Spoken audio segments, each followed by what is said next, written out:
দেখতে দেখতে কেমন জানি চোখের পলকেই রমজান মাসটা শেষ হয়ে গেল। এই তো সেদিন বছর ঘুরে রমজান মাস এলো, আবার শেষও হয়ে গেল। আলহামদুলিল্লাহ, খুব সুন্দরভাবে রমজান মাসটা কেটেছে। আর এইবার আমার কেন জানি বারবার মনে হচ্ছিল রমজান মাসটা খুব দ্রুতই চলে গেল। আজকে ছিল চাঁদ রাত, আর এই চাঁদ রাতে আমরা কি করলাম সবকিছুই থাকছে এই ভিডিওতে। তো হ্যালো এভরিওয়ান, আসসালামু আলাইকুম। কেমন আছেন সবাই? আশা করছি সবাই ভালো আছেন, আর আলহামদুলিল্লাহ আমিও ভালো আছি। আর সবাইকে ঈদের অনেক অনেক শুভেচ্ছা। ঈদ মোবারক। তো এখন সময় হচ্ছে রাত 2টা, আর এখন আমি বসছি হাতে মেহেদি দেওয়ার জন্য। যদিও হাতে মেহেদি দেওয়ার তেমন কোনো ইন্টেনশনই আমার ছিল না, বাট ভাইয়া বারবার করে বলতেছিল হাতে মেহেদি দেওয়ার জন্য। মেহেদি দিতে এসে যেন কত কিছু মাথায় ঘুরছে, কত কত স্মৃতি, কত কত আপন মানুষকে মিস করি, তা বলার বাহিরে। যাই হোক, জীবন তো আর কারোর জন্য থেমে থাকে না, জীবন তার আপন গতিতে চলতেই থাকবে। মা আর ভাবির হাতে মেহেদি দেওয়ার পরও নিজের হাতে কেন জানি ইচ্ছে করতেছিল না মেহেদি দিতে, বাট কি আর করার। হাতে মেহেদি না দেখলে ভাইয়া আবার রাগারাগি করবে, তাই ভাবলাম ছোট করে একটা ডিজাইন আঁকি। মেহেদি দেওয়া শেষ করে আমি 3টার দিকে ঘুমিয়ে পড়ি। আর এটা হচ্ছে ঈদের দিন সকালবেলা আমি শাওয়ার নিয়ে তারপর সেমাই খেতে বসলাম। বাসার সবাই অলরেডি সেমাই খেয়ে ফেলছে, বাট আমি ঘুম থেকে উঠতে লেট করে ফেলছি, তাই আমাকে একাই খেতে হচ্ছে। পাশে ভাই আর ভাবি ছিল, ওদের সাথে গল্প করতেছিলাম আর খাচ্ছিলাম।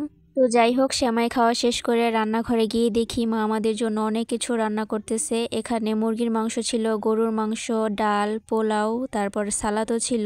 এগুলোই ছিল আমাদের ঈদের রান্না বান্না। খাওয়া দাওয়া শেষ করে সবাই এত বেশি টায়ার্ড ছিল যে সবাই ঘুমায় পড়ে। তারপর লম্বা একটা ঘুম দেওয়ার পর উঠে দেখি আমার বিয়াইন চলে আসছে। বিয়াইন মানে হচ্ছে আমার ভাবির বোন আর কি।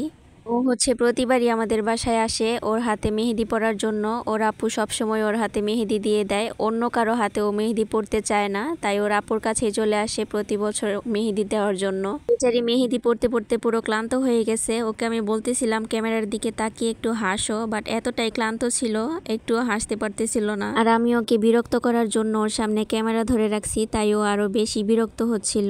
আর সবচেয়ে বড় কথা হচ্ছে ওকে দেখে আমার বারবার আমার বোনের কথা মনে হচ্ছিল, কারণ এই দিনে আমার বোন, আমি, তারপর ভাবি অনেক বেশি মজা করতাম। পুরো ঈদটা চলে গেল আমাদের মন খারাপ দিয়ে। সবই আল্লাহর ইচ্ছা, আল্লাহর পরিকল্পনার বাহিরে তো আমরা আর যেতে পারবো না। আল্লাহ যা করেন ভালোর জন্যই করেন। যাই হোক, এখানে হচ্ছে নিজুম আমাকে ওর আপুর শপিং গুলো আমাকে দেখাচ্ছিল। ভাবি হচ্ছে ওদের বাসা থেকে শপিং করে দেন ওখানেই রেখে আসছিল, আমার আর দেখা হয় নাই। তাই নিজুমকে বলতেছিলাম তোমার আপুর শপিং গুলো আমাকে দেখাও, আর আপনাদের সাথেও শেয়ার করে দিলাম। যদিও ক্যামেরাতে এত ভালোভাবে বোঝা যাচ্ছিল না, বাট সামনাসামনি ড্রেসটা অনেক বেশি সুন্দর ছিল। অনেক সময় ড্রেসের প্রপার কালারটা আসে না ক্যামেরাতে, বাট ভাবি যখন পরবে তখন আমি আপনাদের সাথে শেয়ার করে দিব।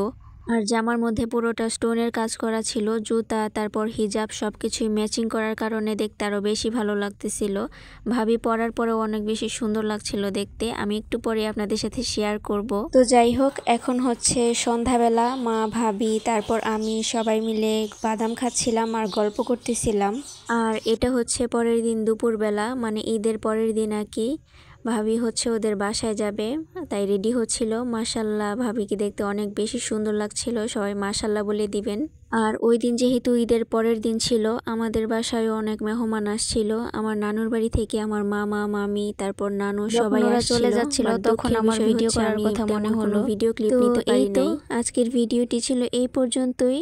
ভিডিওটি ভালো লাগলে অবশ্যই একটি লাইক করে দিবেন আর কমেন্ট করতে ভুলবেন না। আর হ্যাঁ, কে কোথা থেকে আমার ভিডিও দেখেন সেটাও কমেন্ট করে জানাবেন, কারণ এই কমেন্টগুলো পড়তে আমার অনেক বেশি ভালো লাগে। আজকে এই পর্যন্তই, দেখা হয়ে যাবে নতুন কোনো ভিডিওতে। সেই পর্যন্ত সবাই ভালো থাকবেন, সুস্থ থাকবেন। আল্লাহ হাফেজ, আসসালামু আলাইকুম।